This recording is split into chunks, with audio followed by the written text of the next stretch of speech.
Hello, everyone. It is Thursday, December 16th, 1:23 p.m. And as you can tell, my background is a little bit different. It's kind of ugly. Sorry. I'm at my actual legitimate office, which is a mess right now. But I had to move my computer that was in my house into my office, and here we are. So I don't even know where to start. I did a quick short video. I guess it's called literally called a shorts. If it's under a certain amount of time, they put it in the shorts category.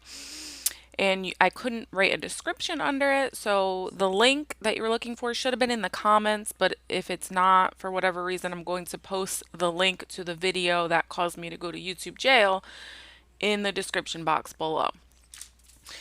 All right, next on the agenda. Honestly, I don't even know where to start. And there's so many things I want to say that I don't think I should say on YouTube because I'm absolutely going to get another two strikes, my second strike, which will be 2 weeks in YouTube jail. In the event that that happens, I'll upload stuff to Rumble. Um, Two things. The first thing I need to do is I need to start out reading about the situation in the West in New Zealand. As I have a YouTube subscriber, a commenter, has graciously sent me an email outlining his whole terrible situation, and he's been asked to remain anonymous. So obviously, I'll honor that.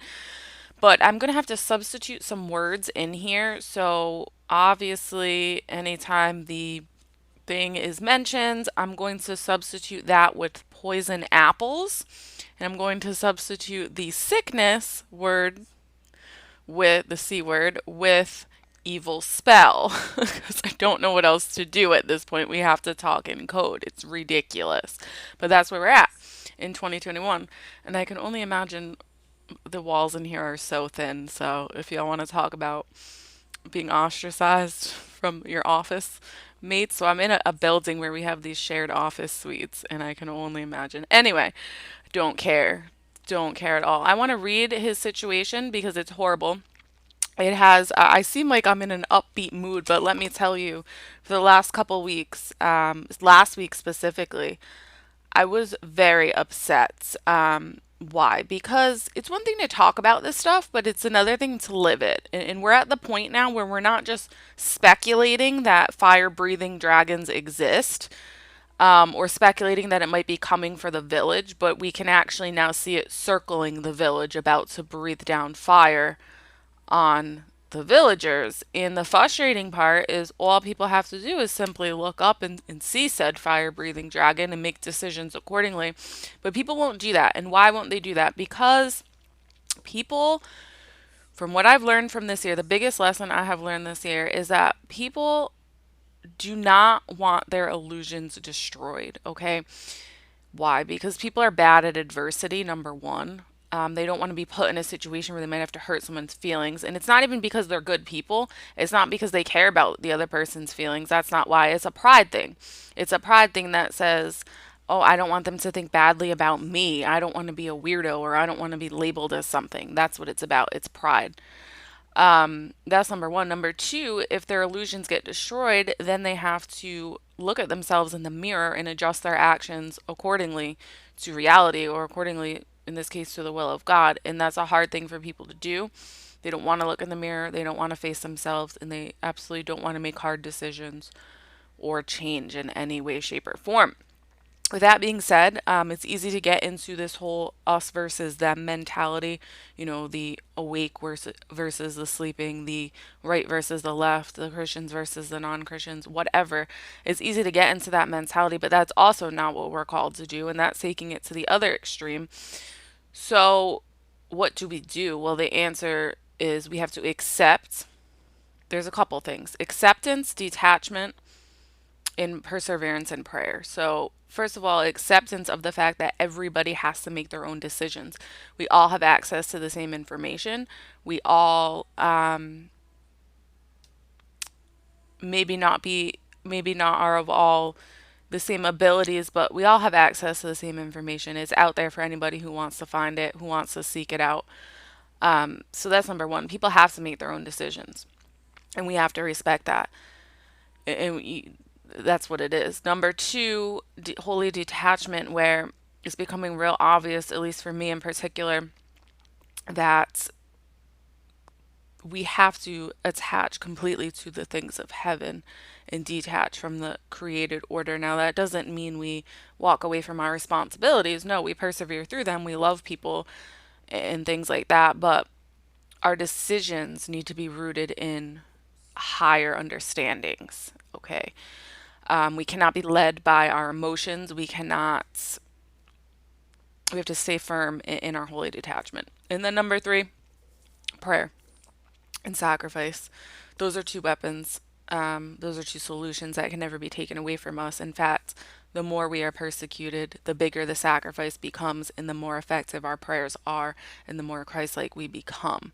So, those are two things that can never ever be taken away from us. And that is really all you can do for people at this time, especially the people that have ate the poison apple and are now poisoned, having some serious, and I've been so upset about this because nobody wants to see people they care about and love go through things like this. But you have to, it might sound cold, but you have to accept the fact that no, like they were given a choice and they chose to do this. And so all we can do now is to just pray for them that they see the light, that they repent for harming themselves, number one, and also just to me, it's a sinful action because there were alternative treatments that should have been used. And that's a whole nother thing about the suppression of treatments and whatever. I'm not up here on some high horse. I'm just saying everybody has to make their own decision. And the people that did choose to eat the poison apple need a lot of prayers and sacrifice. So with that being said, I want to read to you about what's going on overseas. And this is going on. So the United States is so weird. Just to give you an overview of what's going on here, some places, like where I live, we have a reasonable governor who will not go along with any of this stuff. So we don't have any mandates.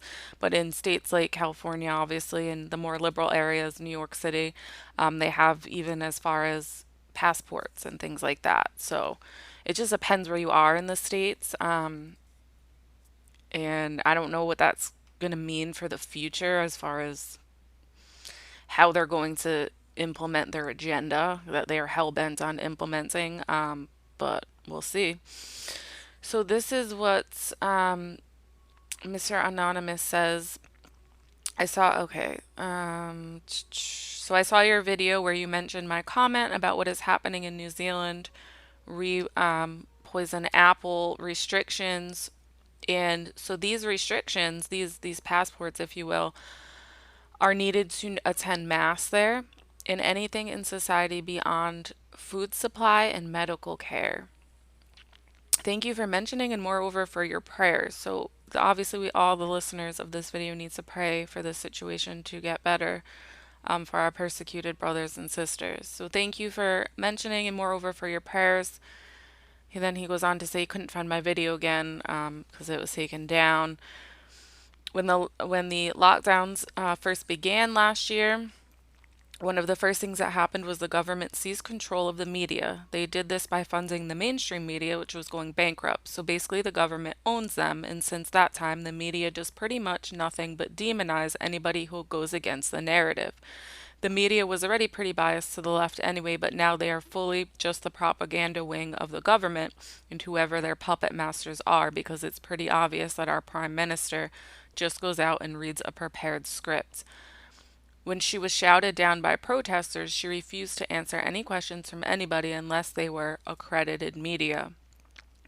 But there have been massive protests against lockdowns and mandatory poison apple eating, which the media routinely ignores, or if they can't, lies about how many people were there, accuses them of violence, and labels everyone as right wing extremists. I've been to some of these protests, and I can tell you it is a very broad cross section of people and absolutely peaceful.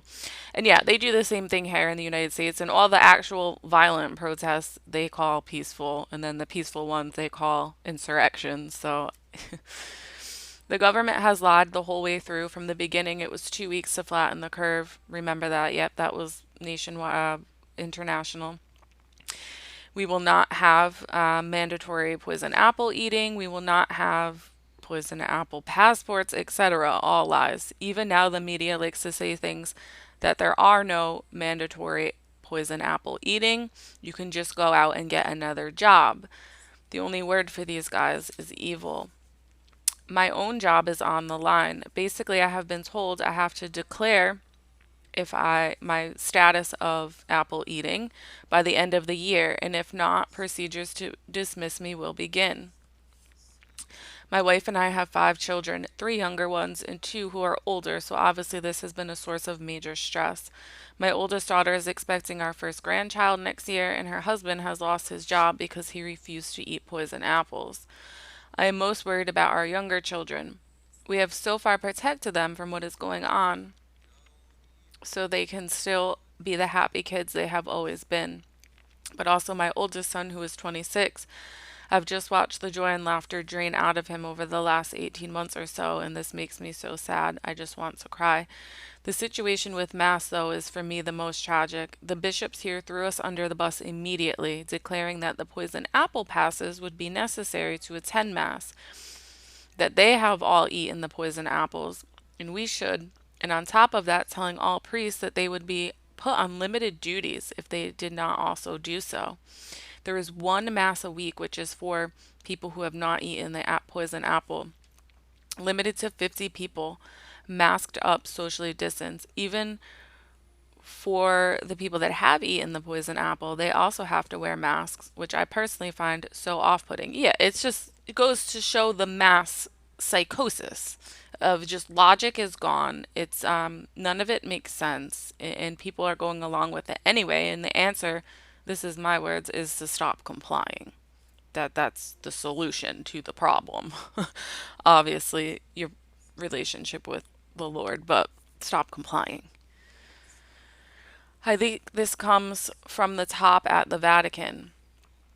I don't want to say too much about that, other than I am not a fan of Francis. At the beginning, I thought the leadership of our church was cowardly, but I have come to see it as worse than that. The Vatican is actually part of the whole thing. God keeps a remnant for himself, and Christ said he would build his church and the gates of hell would not prevail. I keep holding on to that no matter how bleak things look, and that's absolutely the right answer, and that's exactly what we have to do. The Catechism even says the church will go through her passion. The one bright spot has been the SSPX. Although I love the traditional Latin Mass, I am not a hater of the new rite as long as it's done respectfully. They've continued business as usual, but I have to travel 2 hours to get to their Mass, which is only every 2 weeks. The travel restrictions prevented it for 3 months and could easily be in place again. I think because they are smaller, they have been able to fly under the radar, and the congregation I go to is also semi underground in that it meets in a private chapel in a parishioner's house.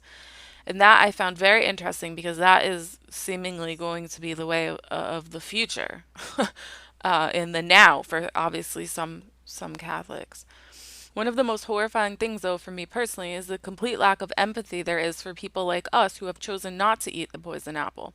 And this is because you're shattering the illusion, like I spoke about in the beginning. It's because people don't want to be faced with any um, they just want to go about and live their lives in a numb, sedated, lazy bliss. But it's not, it's slavery, and we're all going to go down. So, okay. The only exceptions I have met are those who are devout Christians who, though they have not eaten the, or sorry, though that they have eaten the poison apple, still don't like what is going on. But there are many Christians too who don't want to be around people who haven't eaten it. For example, my son-in-law and I have been going to RCIA as I am sponsoring him into the church. Well, after the passports came into force, the priest said we don't need to use the passport for RCIA, so all good. But apparently other catechumens objected to us being in their midst, even though we had been meeting for weeks prior. So now we have to join by video conference. That's so sad. Things like this are very hard to take, absolutely. And like I said before, like I preach from behind a screen, faced with no opposition other than, you know, nasty attitudes and comments. I, for one, have nothing, no skin in the game, so to speak. I'm not looking at losing my job. I'm not looking at not being able to feed my family, things like that. So I can't sympathize, but I can empathize. I don't know what you're going through, but I can empathize with you and I can encourage you to stay strong, in that we are tried in the fire, so to speak, and purified into gold. And you are closer to the Lord than people like me right now who are not being tested. And eventually, maybe I will be. We'll see. Maybe on something else, maybe not on this. I don't know. But things like this are very hard to take. My son in law is like, why am I joining a church that is already excluding me? And it is very hard to answer that. All I say to him is, look, obviously you were doing this for God and nobody else. And that's the fact of the matter. Ignore them. Ignore the haters, as cliche as that may sound. They have a lot to learn. They're catechumens. Obviously, their walk with the Lord maybe has just begun. Pray for them. Sacrifice for them. And then he goes on to say, please feel free to use anything that I have said, but do not use my name. Thank you for the work you're doing. Don't thank me. I'm doing nothing. All I'm saying is like, hey, look around. There's a dragon circling the village that's about to breathe down fire.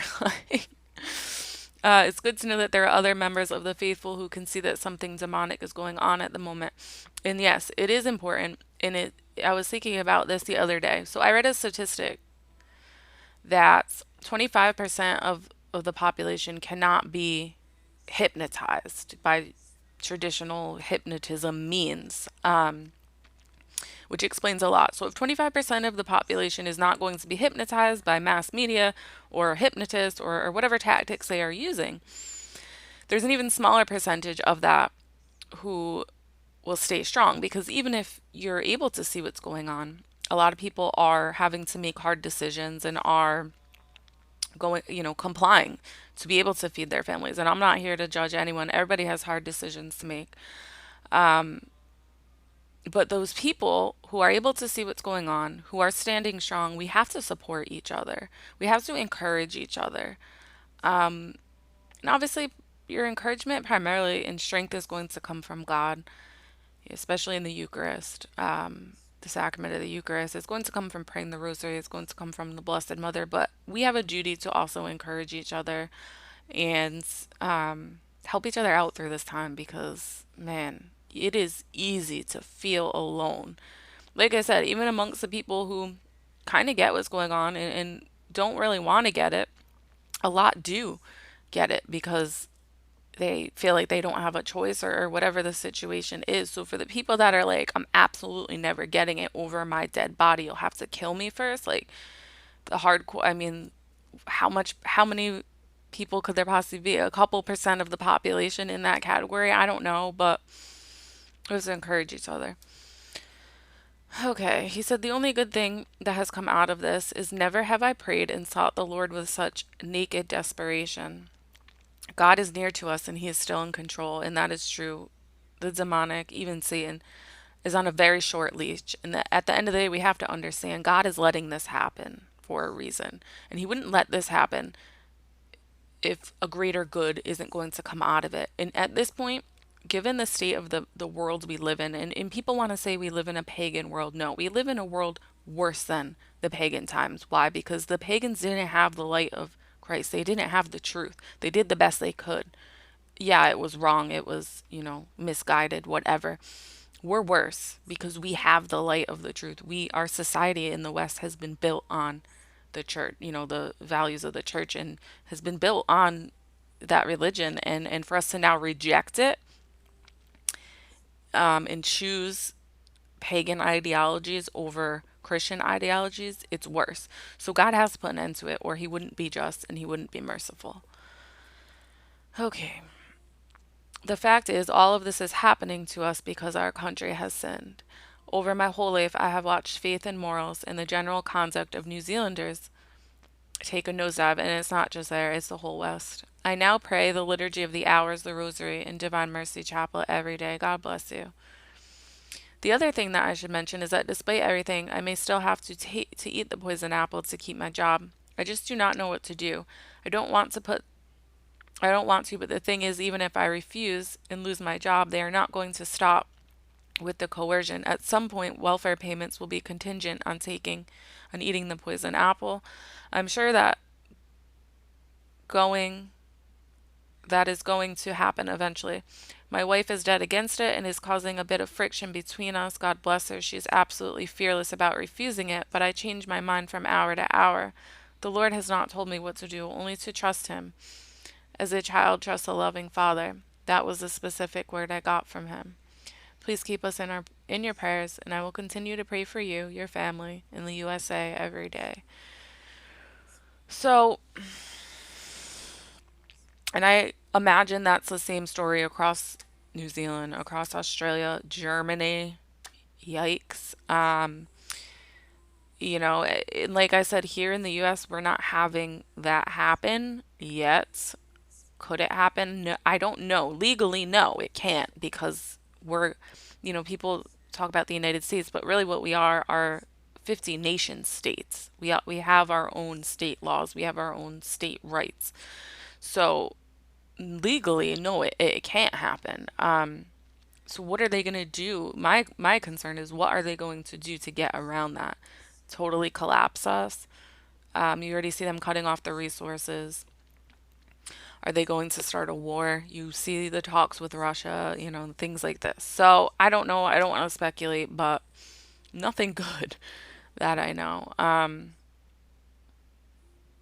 so, yeah, I'm going to leave it here. There's a lot I want to say, but I'm just going to leave it here, make the focus of this on this one experiences. And experiences are like coming in like this nonstop. I'm going to post my email below if you want to talk, if you want to email me what you have going on. But I'm at the point where I'm now having like clients email me, attorneys that I work for, just people who have become this weird because I think it's because I'm so outspoken, right? Like I'm so outspoken on social media. I'm an outspoken person. It's been bad for me in the past. My mouth has pretty much gotten me into trouble my entire life. But in recent years, I've been trying to use that for the kingdom of God and not, for evil.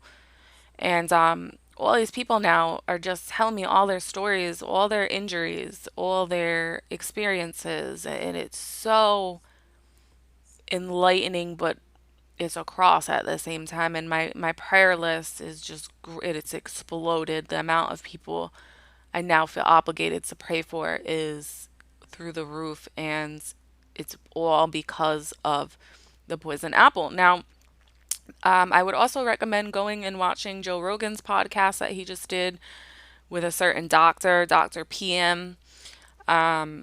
He actually was a little more optimistic, or maybe not optimistic. I don't know the word I'm looking for, but he didn't seem to think it was that, maybe it wasn't nefarious. Maybe it was just sheer ignorance that they're not treating people. They're just trying to make them eat the poison apple as a solution. I don't. I think it's a well orchestrated plan. I think there's a giant diabolical disorientation, and fear is a big part of it. He does talk about that as well. These doctors being scared to speak out, scared to treat people. It's like what happened in Nazi Germany, but it's on a global level. It's so clear to some people, and to some people, they just don't get it, or they don't want to see it, or they don't want to admit it. And it's because they can't face it, because they're bad at adversity, because they don't have faith in God, because they don't, maybe they're just too scared, and they just can't look at it. And for those of us who can look at it, I know it's not easy, but that's a grace God has given us. So we have to first thank the Lord for that grace. And then we have to do something with that. We have to be even more fearless, even more courageous. And we have to pray. We have to pray for the people that are too scared. Um, and so, yeah, that's where we're at. So, anyway, I'll try to post a link to the other video below. I don't know. It's been a nightmare. I'm not good with Rumble either, so we'll see. But it is up there. And I'll leave it there. Hope you all have a great day.